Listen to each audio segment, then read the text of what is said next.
The Waycross City Commission Planning and Information Session is now called to order. At this time, we look to our city manager for our invocation, our pledge of allegiance, and then afterwards, if we have guests, our decorum. Thank you, Mr. Mayor. Will you please stand for the invocation? Please bow your heads. Heavenly Father, we thank you for this day and for this opportunity to serve our community. We ask for your guidance as we come together to make decisions that impact the lives of others. Grant us the wisdom to lead with clarity, patience to listen with understanding, and strength to act with integrity. Help us to work together in a spirit of respect, unity, and purpose. May our efforts reflect what is right and just for the people we serve. In your name we pray. Amen. Amen. I pledge Allegiance to the flag of the United States of America and to the republic for which it stands, one nation, under God, indivisible, with liberty and justice for all.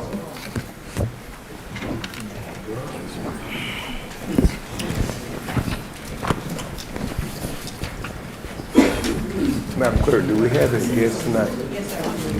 Okay, so we will hear Yes, the sir, we reading. do. We have one. I'm gonna read the decorum. Section 2-67B. Persons who wish to address the city commission at a work session shall have the right to address or speak to the city commissioners on official actions or other topics relating to the business or interests of the city. The commission will not hear from person or persons will not be permitted to speak on matters or issues which are not related to official city business matters or issues not under the jurisdiction or control of the commissioners. Matters or issues published on an agenda as a public hearing agenda item or on matters or issues which are traditionally reserved for executive session, such as personal matters and matters which are the subject of or pertain to pending or current litigation, because time is a limited resource and in an effort to hear from the public in the most efficient and effective manner possible, a total of 4 persons will be permitted to speak at each work session with a maximum of 3 minutes allotted to each speaker. Speakers shall sign up on a first-come, first-served basis. Failure to follow the procedures outlined herein may result in an individual not being eligible to address the commission until he or she agrees to the mayor's satisfaction to abide by the rules stated herein. The speaker must begin the remarks by stating his or her name, address, and organization represented, if any. The speaker must initially address all remarks to the mayor and not to individuals. The speaker shall follow the rules of decorum as set out in section 2-66 and must avoid repetition in argument. Any commissioner, the city manager, or the city attorney may, after receiving permission from the mayor, ask questions of the speaker. The asking of questions by any commissioner, the mayor, city manager, or city attorney shall automatically suspend the 3-minute time limit. Persons who have not satisfied the sign-up requirements will not be allowed to speak unless there is a consensus of commissioners to allow the person. Back to you, Mr. Mayor. Thank you, Madam Clerk. At this time, you can begin to call your guests. Our first guest is Ms. Dixon, Ms. Eunice Dixon, if you'll take the podium. Ms. Dixon is here to speak on town hall meeting for District 1. If you'll state your name and address for the record. My name is Eunice Dixon. I live at 1207 Emma Street. And I'm here to discuss the fate of the community for District 1. We had our town hall meeting, I think it was last week, and it seemed to be very productive. We had quite a number of community members there to discuss their issues and what they thought they would want. And in all of that, to me, what it's going to sound like in the end is that we're going to have the zoning change. And this has been ongoing ever since I can remember. So I'm trying to get in front of it this time. We know we need housing, but the kind of housing that you all are trying to bring over there is the issue. So I'm asking if you all can come up with something in trying to have housing for our community that would comply with the zoning, which is single family. I know that's going to be hard. I know that we need housing, but the type of housing that you all are asking, that's the question. Because on the survey, the houses that they showed seemed like it was for mass population. And we live in an area where we have property owners and things like that, and we have renters as well. So we need to try to come up with something that will balance the community, I think. And I'm asking you all, when the time comes again, if you all can come up with something that will agree with the zoning and also accommodate the community. Thank you. Thank you. Madam Clerk? She was our only guest, Mr. Mayor. Okay. Well, that takes us to our travel, training, schedule, and request, as well as planning information session, and that will be led by our city manager. Thank you, Mr. Mayor. At this time, we have no travel and training scheduled or requests. We'll go ahead and move into the planning and information session. Mr. Mayor, the vision and the mission remain the same. Mr. Mayor, the city plan remains the same. I did not receive any changes from the retreat, but one change from the retreat. I'll discuss that later on in the slides. All right. With that, Mr. Mayor, we'll move into the discussion items, starting with the bids by the procurement officer, Ms. Jackson.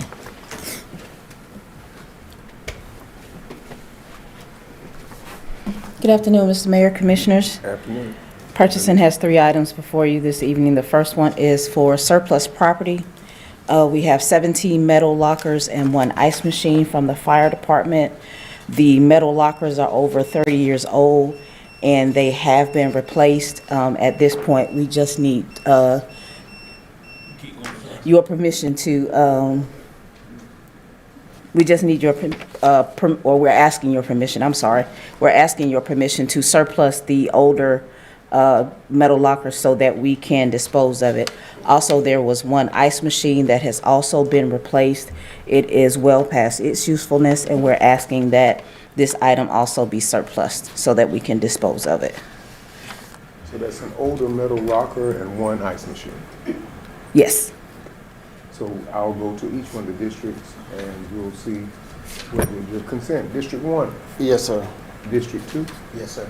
District 3, Yes, sir. and District 5. Yes, sir. You have consent. Alrighty. The next item before you is the request to purchase a digital fire extinguisher training system. This will be for the fire department.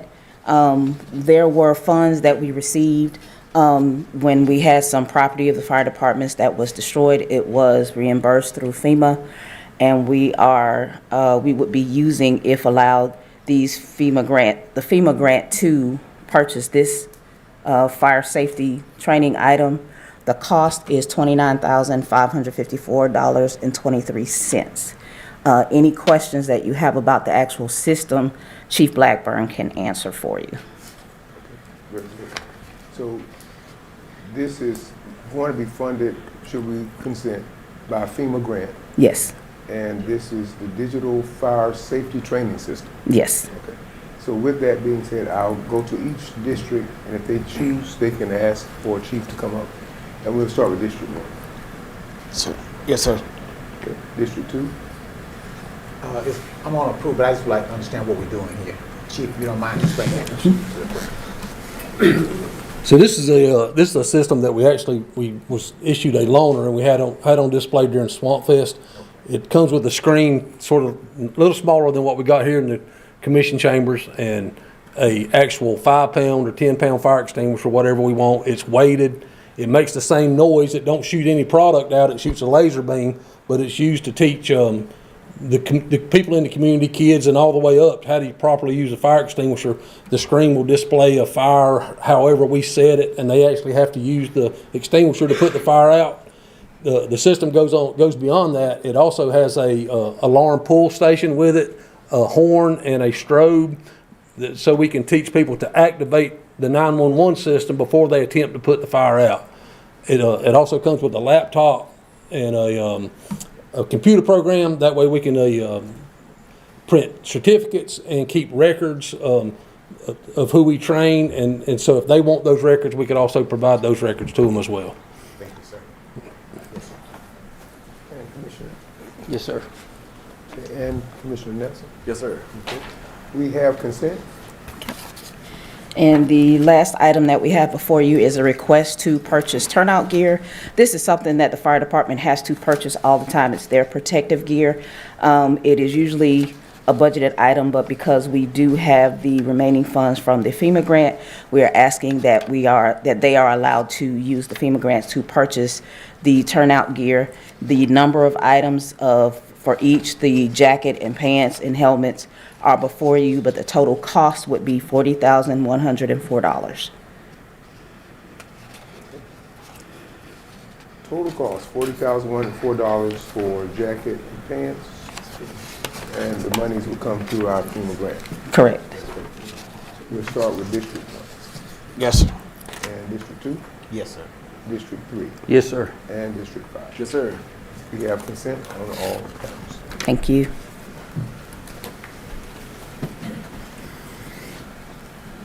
Thank you, Mr. Jackson. Mr. Mayor, next we'll move into the Beatty and College Street projects that we just mentioned during the public comments. And the purpose is to give an update on the housing development activity with Bailey Street and College Street areas. So we've been in discussion, ongoing discussion with developers, different developers for a long time. This is my time here before I arrived with both of these properties, and they kind of align with the broader strategy of bringing more community housing, affordable housing to Waycross. So we've been discussing this for a while. Both locations present opportunities for residential development. However, they're currently governed by existing zoning regulations that define allowable users, density, and development standards. So current status, those who attended the town hall that we had recently for District 1, one of the developers came to the town hall and kind of briefed us on his vision and intent. This concept was reviewed. We got some feedback from the community. We did have a survey go out. I want to say we had 14 people do the survey, if I'm not mistaken. And I want to say those numbers was 12 and 2 as far as for and opposed. If not, I'll get the right numbers to you after this meeting, Mr. Mayor. And then we got to consider the zoning consideration as the residents just brought up about what we should do next. And then, of course, unfortunately for Mr. Nash, who kind of just briefed us last week, we're going to miss the opportunity with him because we can't get the rezone done in time. There's no way to do it. So he'll probably have to come back if he chooses to come back at a later date. But the positive things behind that, he does want to come back. And we did reach out to another investor who's been looking at the other property. And I want to confuse anybody when I start talking about Bailey and Colley. We just know it's two separate properties over there, although they're in close location or proximity. Both of those can be rezoned differently. We can do one for what we consider workforce housing, and we can do one we consider houses, if that makes sense. So we could do both of them. The bigger property would be the one more for housings, and that investor, unfortunately, he won't meet this date as well. But if we go ahead and start those zoning remodifications, by October they can resubmit for their loans, their bonds process. This will give us a better opportunity to get with the community, kind of really discuss things. I see an opportunity to have both homes and apartments right now because both of them really want to invest in that part of Waycross. So what I'm asking the commission right now to go ahead and give me the authorization to go ahead and start the conversation again about the rezoning, at least start the process and bring it all the way forward. So if it comes up again, at least we'll have went through all the processes.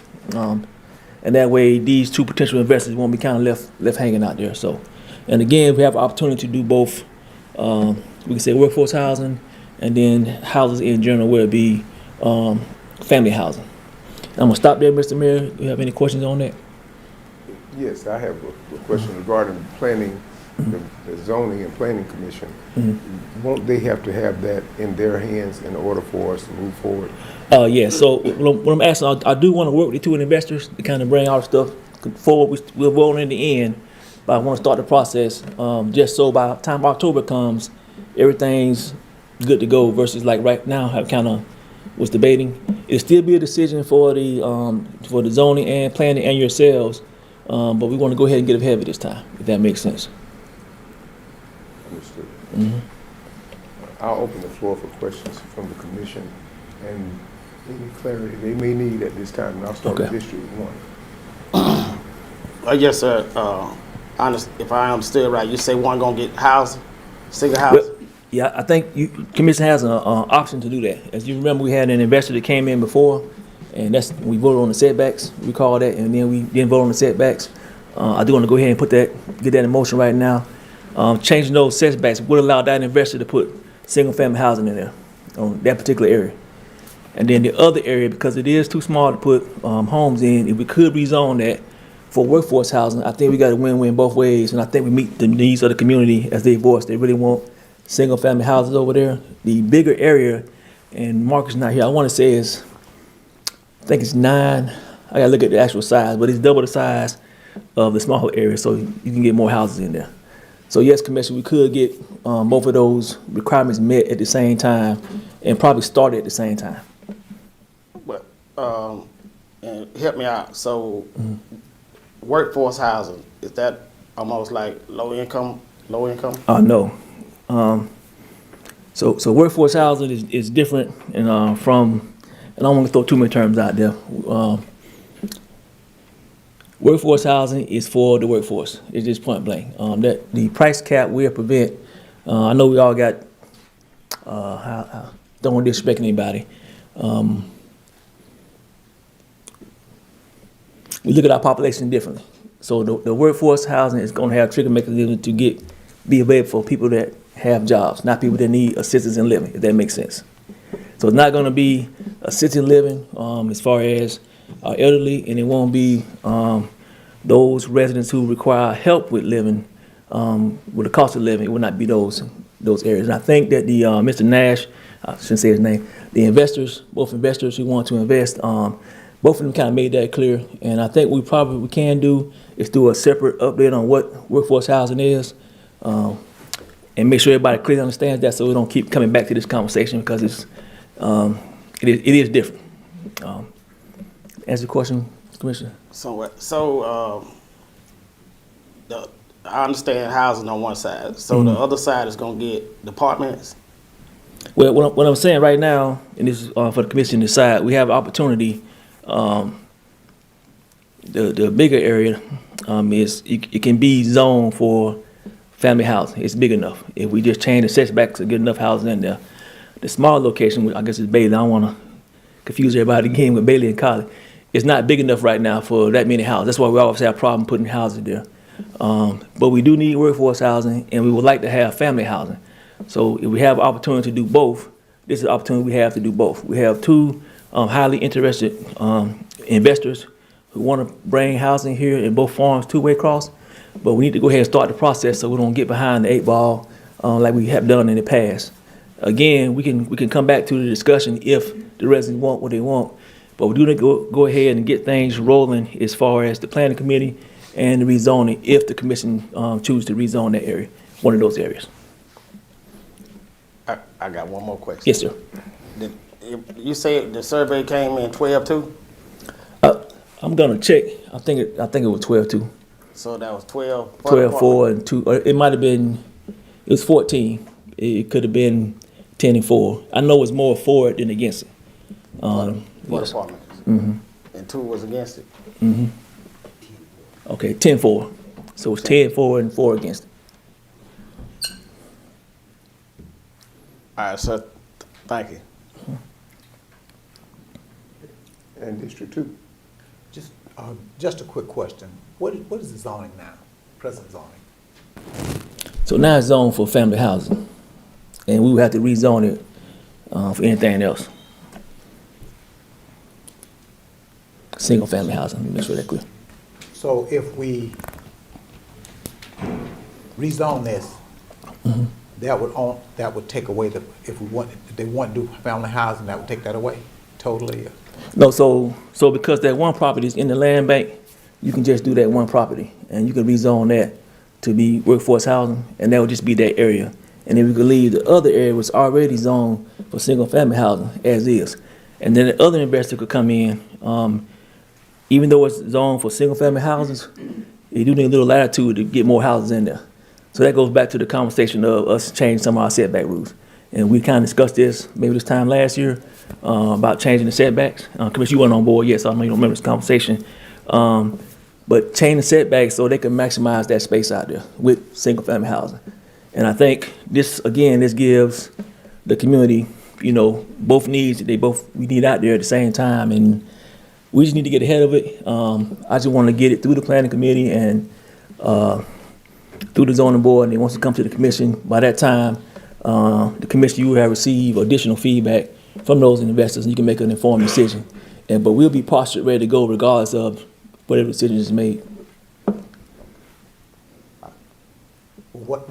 This is my question. I want even if we go along with the rezoning and it's done, does that eliminate single-family housing there on the property that's set aside for work, that you're talking about for workforce housing? Yeah, so we're talking about Bailey and Colley, and the property that belongs to the land bank, because it belongs to the land bank, and that's currently, so both properties are currently zoned for single-family housing. But because the land bank owns the one property, and y'all, if we rezone that for workforce housing, then the bigger property will still be single-family housing. So we have two properties. You got the Bailey and the Colley, two separate properties that could be, one could be single-family housing and one could be workforce housing. But they both could still be single-family housing? They both could be single-family houses too. And District 3. Yes, in trying to understand this matter, is it a possibility for conditional zoning that can address density concerns, unit sizes, and the style of the structure that's going to go in place? Could this commission have greater control over that so we can address the citizens' needs and concerns? Yes. For the workforce housing law, I'm not sure if you were at the town hall commission when we spoke on that, but because of the land bank property, we do have more restrictions on those types of properties. We could put something in the deed. I know everybody's concerned about the 20 to 30 year mark when it could be sold. We could put it in the language, and city attorney, you can jump in and help me out if you need to. We can put it in the language, craft in the language that we don't allow it to happen during that time frame. Of course, some of us will be here, so it'll be very important that the community stays involved and those that follow you kind of stay abreast of what's going on. But you can craft language, yes, for that commission, for that type of scenario. Okay, so it is a possibility we can have something similar to another city like townhouses. Yes. I think we have a perception that we're gonna get a project style home where it's, heavily populated with a lot of residents, but it could be designed whereas they're nice homes that meet the standards of the existing homes that's there, right? Yes, they can be built in any type of capacity. I know we mentioned townhomes. I think they could do townhomes as well. But again, we're talking about two properties. So again, I think we can meet everybody's wants and desires if we go ahead and start these processes, because we're always up against the clock by the time an investor gets here, and we just want to be postured right now for when that time comes up again. We're ready to go. We're ready to roll, and then we'll have to keep on missing opportunity to get funding for these projects. So. You have a follow-up? And Commissioner Nelson? I'm good, sir. Okay. Thank you, Mr. Mayor. So, Mr. Mayor, I am asking that the staff be allowed to go ahead and start the coordination through the planning committee and the zoning board so that we can be prepared by October for the two investors that we know of and any other potential investors that might come during that time period. So you just need consent from the commission. Correct, Mr. to Mayor. move forward with the staff. Correct, Mr. Mayor. Okay. District 1? May I just ask a question? Yes, sir. This ain't obligating us to anything, right? It is not. I just want to, you still have the determining vote, Commissioner, when the time has come. But based off of this last occurrence, because of the framework of the planning commission and the zoning board, we're talking about at least 2 months in that time frame. Just want to get all that done. We can pause at any time, but want to get everything through. We can pause the decision until it's time to come to the commission, but at least all the steps will have been done prior to that. Thank you, sir. Yes, sir. We have a yes from District 1. District 2? Yes, sir. We have a yes from District 2. District 3? Yes. We have a yes from District 3. District 5? Yes, sir. We have a yes from District 5. You may move forward. Okay, thank you, Mr. Mayor. All right, next, Mr. Mayor, we're gonna move to the dirt roads, task order. And this is a task order simply extending the contract of a current designer for our dirt roads. These are the next dirt roads, Commissioner, we're trying to go ahead and design. The cost of the $55,000, that is for the design only. So once he designs them, we'll know the total price, again, once we go out there and start moving stuff around. But this is in line with our mandate from the SPLOST 2023 that we pave all dirt roads.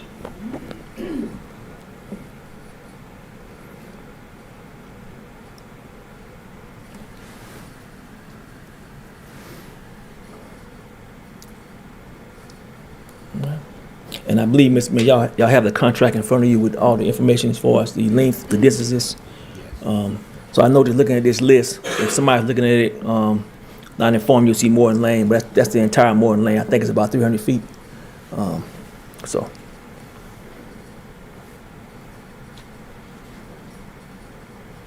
And this time we'll just be asking to go ahead and get a resolution to move forward with this contract for design. So with that, we just need a consent from the commission to put it on our agenda for Correct, tomorrow's Mr. Mayor. resolution approval or denial. We'll start with District 1. Yes, sir. We have a yes from District 1, District 2. Yes, sir. We have a yes from District 2, District 3. Yes, sir. We have a yes from District 3, District 5. Yes, sir. We have a yes from District 5, given all to have given a yes for tomorrow's agenda. Thank you, Mr. Mayor. All right, Mr. Mayor. Okay, next, Mr. Mayor, we're moving to the city charter. And behind the retreat and a few other things, you know, I was out for a few days attending some family matters. So I haven't had time to sit down with the city attorney to ensure how we proceed with this. This will be the first time I actually do anything with revision as far as the charter. So we're trying to determine now if it's like one resolution or separate resolutions for each change or how to proceed that way. And we're going to sit down tomorrow and determine that. So we probably won't need any action today. This might be more just for information for the commission. So just for conversation, what do you know now that you did not know before concerning this? So when we get into the actual recommendations, Mr. Mayor, just if it goes to the legislate, is that one separate resolution? Let's say we change one section, but we got 5 sections. Do we put all 5 sections in one resolution and present that forward? Of course, we need unanimous vote, so we can't do that anyway now. Or the things that are home rule, can that be all on one resolution, or is it a separate resolution too? Because we have a lot of items that we're trying to update. So we're trying to make sure we do it the right way. Very good. So one thing we do know that you would need all 5 commissioners to agree. Yes. Yes. All right. And since we don't have them today, Mr. Mayor, I'll still go through this for shared information. Of course, many sections of the charter just simply need to remove old terminology and items we won't do anymore. So you see the certain offices be continued or revised. So in this case, Section 7 removed the city recorder. That function actually belongs to Ms. Powell in her job description. That's not an individual person. Section 9, elections, and we've talked about this in the past. And for the new commission, this is when we had those 2 vacancies due to unfortunate transitions of our commissioners. And the policy we had in place, the current policy we had in place, it really hampered how fast we could put somebody in place. We tried to make that adjustment, but we voted it down. So I want to bring it back up to that original resolution. And I think it might have been in your packets. If not, I'll make sure it's in there for tomorrow. But it's simply that original resolution kind of stating what action we could take if, unfortunately, one of our commissioners was to transition prior to that mid-year mark of their term. So, and that we just simply saying revised to the previous resolution that we recommended that did not pass a few years ago. The next one, Mr. Mayor, and this is another hard one. I'm still trying to craft the language. Except as authorized by law, neither the mayor nor any member of the commission shall hold any other city office or city employment, and neither the mayor nor any member of the commission shall be an employee of Ware County, Georgia, During the term of which elected, this is one of the things we talked about at the retreat. I think the consensus was to revise that to make it allowable, just stating that they could not have any governmental decision-making powers and authorities. I want to make sure that was still clear with the commission as far as what they want to do. I'll just talk with the districts and allow them to talk to you. Okay. Because normally, what we've been doing, and this has been a concern, as long as they don't have voting rights somewhere else, have double voting abilities, that's a situation there. But we'll start with District 1 for any comments or questions. No, sir, I'm good. Thank you, sir. District 2, any comments or questions? No, I'm good with that. And District 3, any comments or questions? I'm good with that. And District 5, any comments or questions? No, sir. All right, thank you, Mr. Mayor. Next, Mr. Mayor, we move into the Section 15, just some powers and some questions about some of the commission's powers, some of your powers, and we'll read some of these to you. So we talked about at the retreat, the mayor has certain hiring powers, but not terminations power. And coming out of the retreat, it was suggested that we go ahead and allow the mayor a terminating vote, but at the same time, when that creates the tie, the mayor still would retain the tiebreaker vote, if that makes sense. All right.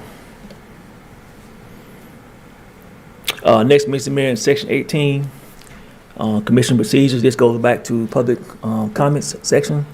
We asked them to revise that to where only residents or city's business owners, unless the person is approved via written request to the commission, can speak at during the public comments. I know we had this way before, but we changed it at some point in time, so we're going to look to change that back to reflect what it should be, and to give the commission more time to hear from their constituents and their residents. Any questions on both of these so far, Mr. Mayor? That's very clear. Next, Mr. Mayor, we talked about Section 28, just changing that to reflect the addition of the bids department. Section 61, of course, get rid of the guardhouse. Section 132, remove city marshal and city marshal duties since we don't have one. Sections 1057 through 1085, Animal Control Board. We don't have this board. Look to delete that board. Section 1825, it does not align with the hiring process. Delete that. Section 18-2, tapping fire hydrants. Delete that. It's already covered on state law. Section 64, fire department. Authority and structure already outlined in Section 1823. So delete that section. And then we also asked to delete the following outdated sections. Section 28, Health Department referenced, no longer applicable. Section 30, City Physician, outdated, no longer applicable. Section 39, the entire section obsolete. Section 40, Liquor Control, is superseded by state law. Delete that. Quarantine Authority, now governed by state and federal law. We can delete that. Section 62, Mayor issuing arrest warrants. That's no longer legal, so we can delete that.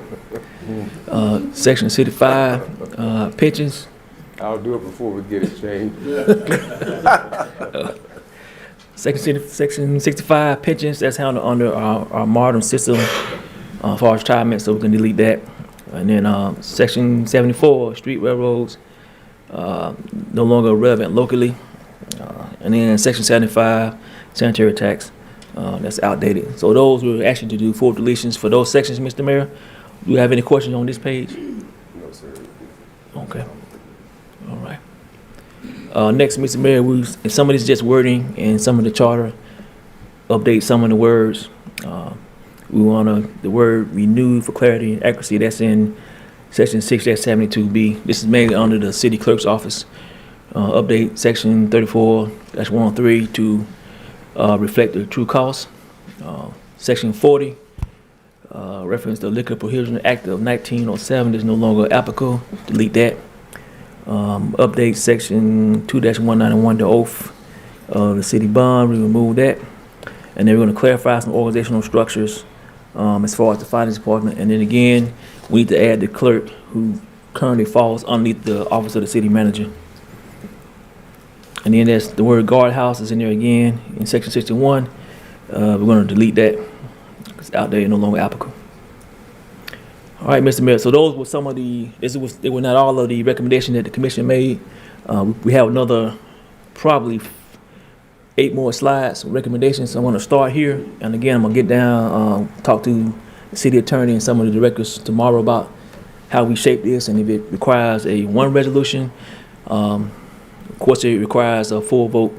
But can we put multiple changes on the resolution, and then we got the home rule and then legislative. So we're going to figure all that out, and over the next 90 days, we'll prioritize those, which ones to get into the commission versus the ones we can't hold off on.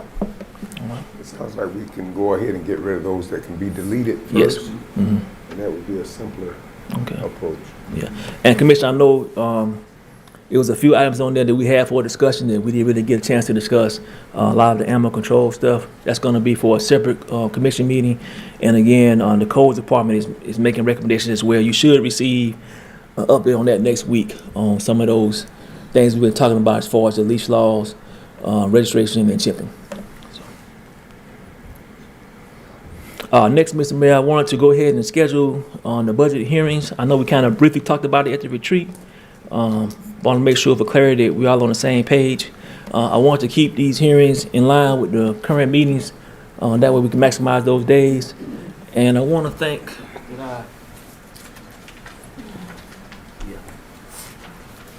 So originally, I had requested some separate dates, but talking to some of the staff, we want to change the dates. So the city manager's presentation of the budget, I want to request we do that on the 5th of May at 3:30. As a reminder, I said it will be quite lengthy this time, just to ensure that we got shared understanding across the board in our new directions. And in the public hearing, I was requested we do it for 19 May, also at 3:30. Hopefully this time we can get some of the public in to kind of help us shape some of these policies. What I don't want to happen is like with the alcohol, we had this last year and then nobody kind of showed up, and then when it was time to pay, everybody got kind of upset. So I'm thinking when I brief on the 5th of May, we will try our best to point out the major changes in a short summary so that our residents can really understand what potentially will happen during the next business cycle, and hopefully they'll come to the next public hearing to kind of voice their concerns. And then we will put up for vote the 2nd of June. And all these coincides with the meeting dates already, so we wouldn't have any out of cycle or call meetings outside of the normal meeting dates.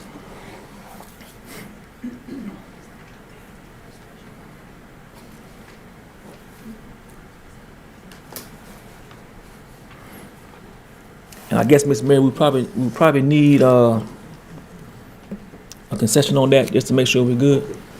Budget hearings are scheduling now for May 5th, 2026, 3:30 p.m. This will deal with changes and summaries for the community as well as the commission. The other will be May 19th, 2026 at 3:30 p.m. And that would be a part of that's going to be budget as well, right? The public hearing, correct, yes, Mr. Mayor. And then the third one will be June 2nd, but that will be actually a vote meeting. And that will be during our regular meeting. Yes, Mr. Mayor. So with that, I'll start with District 1. Do you consent? Yes, sir. District 2, do you consent? Yes, sir. District 3, do you consent? Yes, sir. And District 5, do you Yes, sir. consent? We have all 4 consenting. Thank you, Mr. Mayor. All right, next, Mr. Mayor, this is a quick summary of the retreat. Just because some of the commissioners asked us to do it over Facebook, so we're going to do a quick summary. I did provide the commissions with an executive summary email. We're still working on the executive summary itself, which I'll get out to y'all this week. As you know, Mr. Mayor, Commission, we had a retreat April 10th and 11th. We reformatted the retreat to maximize the first day due to scheduling conflict. And during the retreat, we focused on aligning the city leadership, financial position, strategic priorities, and long-term directions. Coming out of that retreat, the city remains financially stable, supported by a clean audit. However, inflation rising operational costs and revenue uncertainty, especially with increased reliance on sales tax, is creating a more constrained financial environment. As I said in the retreat and I said in open forum, this has been our highest year of inflation and cost since the previous 5 years. So it did have an adverse effect on us this year that we did not foresee when we first proposed the budget this time last year. We worked our way through it, but it was quite difficult. I do have some concerns about next year's budget. If things continue to go the way they're going right now with the inflation, we'll have to make some adjustments, which we'll talk about during the budget hearings. We discussed recent state legislation with House Bill 1116, changing to Senate Bill 33, and some of the impact it could have on us and our ability to deliver service, especially with the alliance going from property tax to sales tax. And we'll try to discuss that during the budget hearing, definitely for the public hearing, so that our residents hopefully understand where that might lead us moving forward. I do plan to reach out to our state legislators tomorrow by official email and request their presence to kind of help us better craft or understand the direction they're going in as far as these changes. All right, the city reaffirmed a phased approach to growth. We did talk about some short-term operational improvements and cost control, some mid-term and structural investments, and then long-term sustainable growth and service delivery. So some of our key projects still remain: paving the dirt roads, resurfacing the paved roads. The Ozzie Davis Parkway overpass has begun. We discussed the Army redevelopment. We discussed the train blockage technology. And doing that, and now on these slides, you gave guidance to the staff and myself about the code and the charter updates. So with the code department, we're going through right now, see can we make some of those adjustments that the commission recommended, and we'll bring those code changes back for a separate meeting by itself and go from there. Bottom line, Waycross is stable but facing rising costs and changing revenue structures moving forward will require strategic planning, financial discipline, and continued alignment between the commission and staff and community. And again, I think it's more about education. Mr. Mayor, we're going to try our best to ensure our residents really understand what the cost of a service is. I think that's a disconnect. We have done a lot of things that the city has ate out of pocket, which is my goal to prevent. I'll use an example. Even this tire collection, it's a grant, and we're thankful for that. But before that, we were trying to prevent all of the illegal dumping and putting those bins out there, but it turned to be more costly than I anticipated. So we got to pull that back as well. So we want our residents to start using some of the things that we already pay for to better utilize those contracts. We got to really start doing this because unfortunately, everybody can't see how much stuff really costs. And we're going to do a better job this year kind of explaining that. Trash is not just $5. It's $5 to maintain the can, but it's about $26 to get rid of the trash. And we got to make sure our residents truly understand that as the future goes forward. And again, it's not about trying to penalize any residents, but we have to start dealing with some of these inflated costs, these material increases and these labor increases. All our contracts have went up over the last 5 years, but definitely this year, I think everybody has faced inflation. So it's probably been one of our worst years. Are there any questions about that, Mr. Mayor? I'll look to the commission, they may have some questions. District 1, No, sir. District 2, No, Mr. Mayor. District 3, No, sir. and District 5. No, sir. Thank you, Mr. Mayor, Commissioner. Next item, I think last item, Mr. Mayor, we will discuss the handbook recommended changes. And I want to kind of read this. I'm not sure if everybody has really read this. So if you look in section 7.00.06, levels of corrective discipline, and you go down to the next section, 06.02, level 2 actions, it says suspensions pending a court decision. Any employee charged with a criminal offense shall be indefinitely suspended without pay at the direction of the city manager when it is determined to be in the best interest of the city. Upon disposition of those charges, the city manager will recommend reinstatement or further disciplinary action, including up to termination If reinstated, the employee is not eligible to receive retroactive pay or current time unless otherwise determined by the city manager. Mr. Mayor, I do want to modify this. Just looking back at some of our situations here, the first thing being, and I got to still work with the city attorney on this, we're trying to figure out the legality behind this. Criminal offense, I'm going to ask that becomes mandatory self-report. A lot of times we do not know when somebody is arrested until we see it on social media, or it could be months down the road. And that paints a picture of, paints a lot of pictures. So I'm going to request that that be, other organizations have that, you have to mandatory self-report when you are arrested. That's the direction I want to go in. That gives me better visibility, and that allows us to better handle these situations up front versus 90, 120 days down the road when we first get wind of it. The second part of that, where it says when it's determined to be the best interest of the city, I want to clarify that because that's like really broad. And in some cases, certain employees, it's a higher expectation. It shouldn't be. We all should have the same expectation as far as representing the city. So I either want to take that out. I'm not sure how we're going to do it yet, but I want to make sure the commissioner is aware that we definitely want to change this. Because I don't want to leave, it can be interpreted to my interpretation, person to person, firemen compared to police, and police compared to public works, compared to staff here. So I just want to make it a blanket, not blanket, but I want to make sure it's universal with all employees. So I definitely want to change that. And again, I'm going to sit down with the city attorney. I know it's going to be some questions about the mandatory self-reporting, but I think it's just time that we do that based off some recent events. I'm going to pause there for any questions by the commission.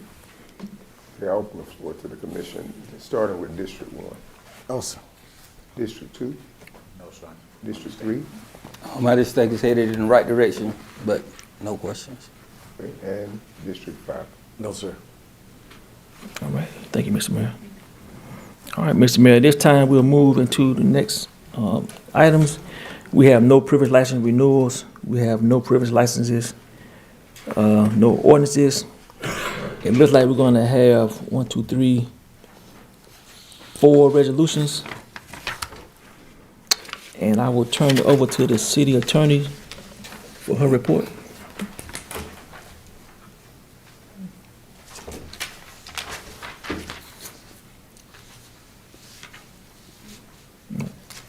This is a forum that can be discussed in open forum at this time.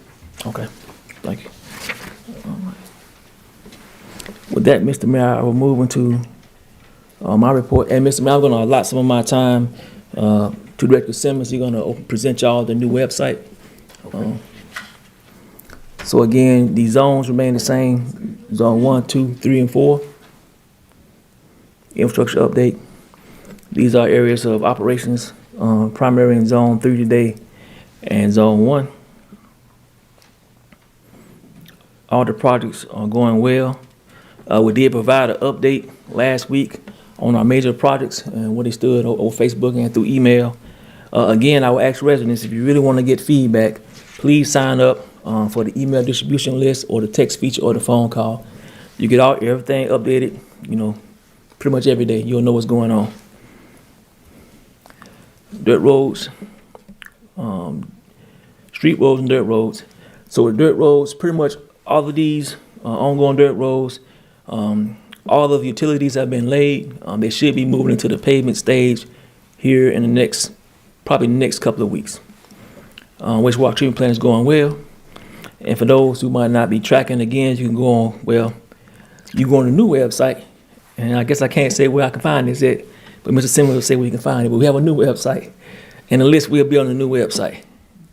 And then, of course, this is our next set of roads. I did go ahead and have our city engineer go ahead and price these next.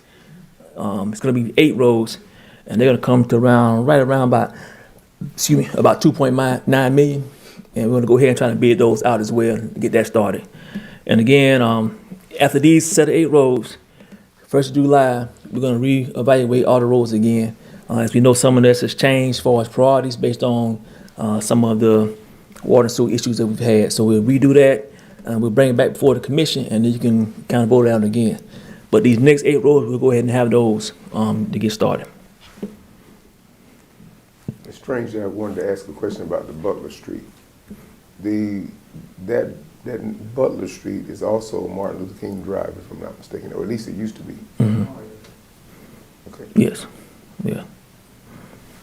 So, great point, Mr. Mayor. So, it might say Baker Street, but if you look at all the data, it might include another street too as well. But the primary street, as far as testing, it was Baker Street.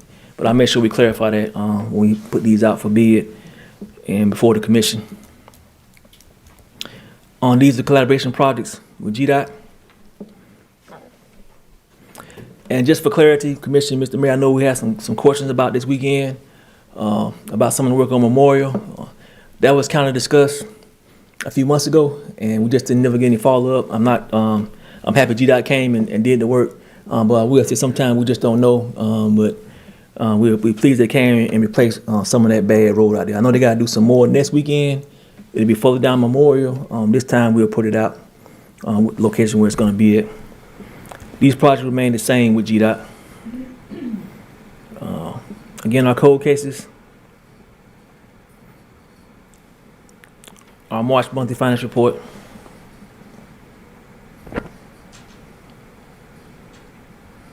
And again, ways to stay connected with the city.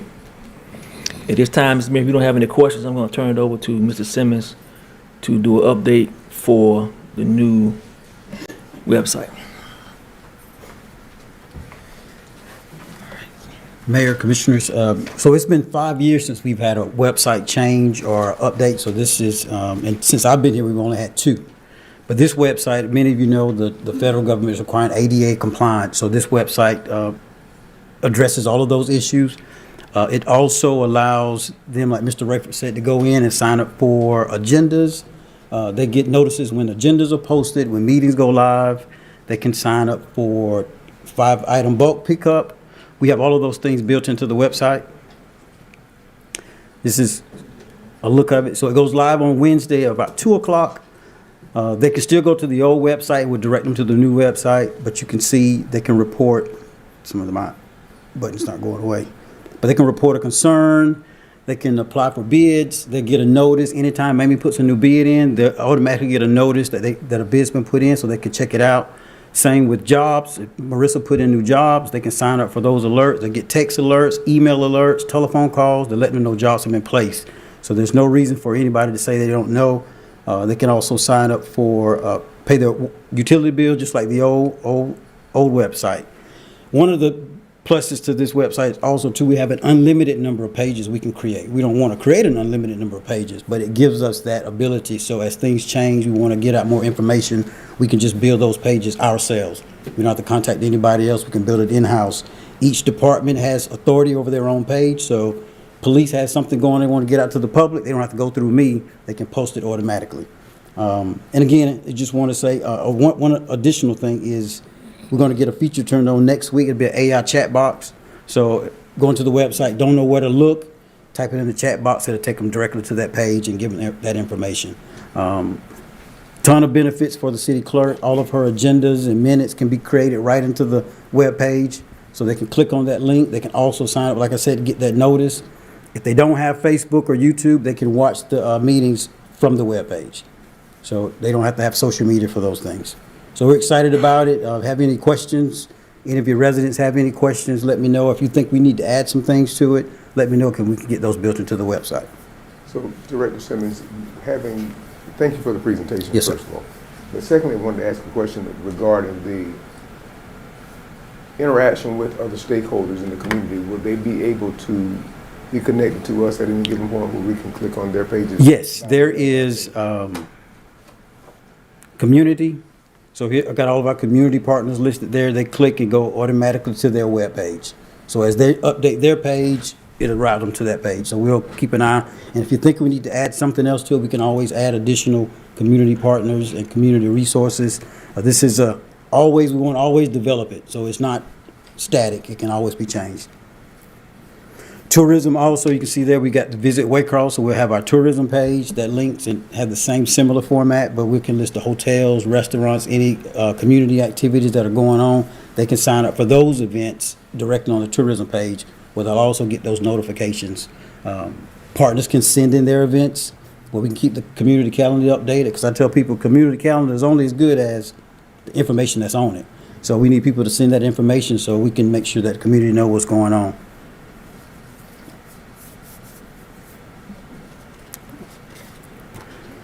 Very fresh look. All right. Thank you. Commissioner, did you have anything you want to say to Director? Mr. Boyd? Good job. Good job. Director. Yes. Do we have a section per district? We don't, because we pretty much copied, for the most part, the old format. But if you want that, you each have it's on the bottom here. You have your, so we can build a page. So when they click that link, it'll take them to your page. And if you want to display any flyers or community events, we can always build those things. Those are just simple as. But what I would like, if one have it, I think it'd be good for everybody to have it, just so you go to ones like, where's the other one? So have some similar page look about each of you, but we could do that. That's it. And District 5? No, sir. Okay. Thank you, Director. All right, you're welcome. Thank you, Mr. Simmons. At this time, Mr. Mayor, that completes the agenda items. We have no executive session items at this time. Having no executive session, then we have last call, and I'll start with District 1. Excuse me. Thank you. Thank everyone for coming out tonight. Just have a good night. Thank you, sir. District 2?